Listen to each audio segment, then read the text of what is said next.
What happened? How did all the material get here, and what do we learn from it? Well, we have a lot of deposits, don't we? There's up to 600 feet of deposits here in this valley. It was sky before the eruption, and now look what's going on down there. Okay, that is an amazing thing, just thinking about that. So a lot of deposition, up to 600 feet of deposits, and then the way the erosion has occurred in this area, it allows the layers to be exposed, and so we can see the sequence of events that formed not just this ridge, but the valley. Some of these events occurred as much as 2 or 3 years after the 1980 eruption.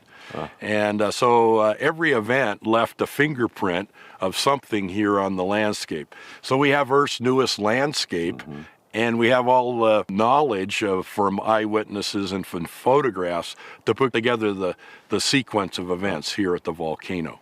So we have mud flows, we have pyroclastic flows, we have these explosion pits, we have erosion, and we look out here and we see there's a lot of character to this land. Yes. But it all occurred rapidly through these catastrophic events. Yes. What does that tell a geologist who now moves their vision from what happened here at Mount St. Helens and then begins to look around the world at the geological formations that we have around the world? That's my story, is I came here and I'm looking around elsewhere and I see the application of erosion and deposition and those kind of processes that are here at the volcano to many other features of the Earth's surface. I have studied strata, and rapid strata formation here indicates rapid strata formation elsewhere.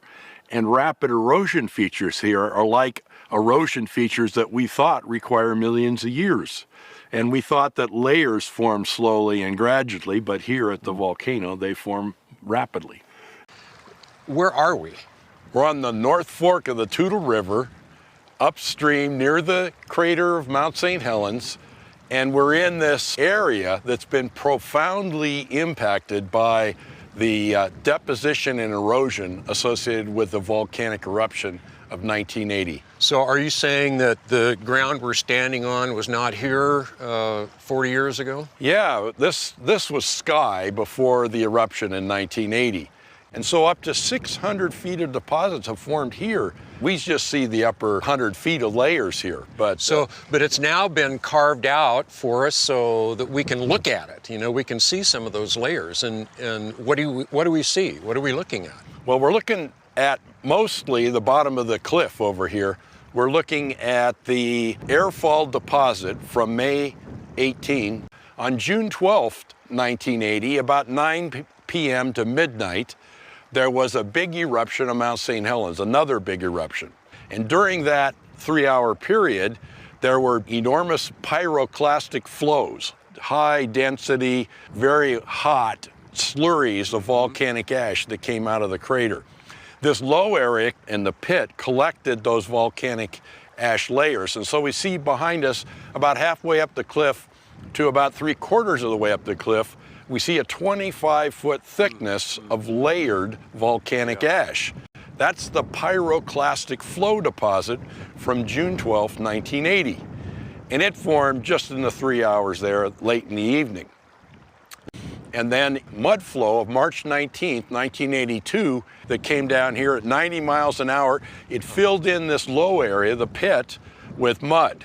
And you're seeing the residue of the mud about 25 feet in thickness there at the top of the cliff. As the mud came into this pit, it actually filled the pit with 100-foot thickness of mud. The pit was filled, and then what happened is the mud overtopped the debris dam that was downstream of here, and then it cut a spillway over the top of that dam, which cut back through here and gouged out the bottom of this pit and released the mud downstream. And so the canyon formed in a day on March 19th, 1982, by the drainage of the mud in this big pit through the debris avalanche.